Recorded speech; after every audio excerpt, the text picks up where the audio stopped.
qaaf looxa lagu dhigaa qaadir waa allah qarribkan taagan qaybtii looga bixi lahaa qur-aankan doonayaa inaan wax ka yiraahdee maqalkiina qariib iga yeela kuma khasaaraysaane qayb taariikheedka qur-aanka ka qiimo sarrayso qowl af laga yiraahdo iyo qalin iyo qardaas qoraal lagu qoray qur-aanka waa qowl eebe ku qornaa looxul maxfuudka lasoo naqliyey habeen leylatul qadar qiimo badanaha malaa'igtu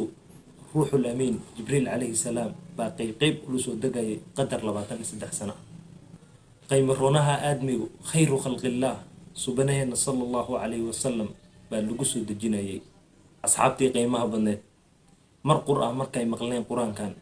qalbigay hoy uga dhigeen qalin iyo qardaas umay quurin inay qoraan qoys maqlay oon qiiroonin taariikh laguma qubin siduu qaadirkeenu noo sheegayo xitaa jinka ka qiirooday markuu maqlay قالوا إنا سمعنا قرآنا عجبا يهدي إلى الرشد قبيلك النبي كدشي قريش دي لغو أماني فصاحة القول بس قوم ما كوري بي قرآن كان مركو قادر كينو كجري قول لمدى اللي مال قرآن كان قفكي حفظة aboor qabri iyo naar qiyaamo uma soo hanqal taagaan qaadirkeen baa ugu yeelayo weeqaayo ka wehisa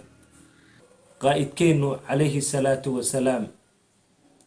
dhaqankiisu wuxuu ahaa qur-aankan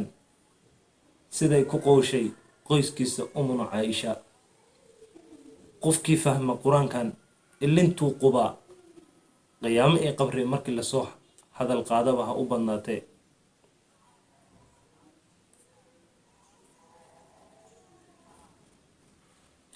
qalbi dareen leh iyo dheg wax weelaysa wehel loogama yeelin qof ilaa hadduu qur-aanka ku maqla aad buu u qiiroodaa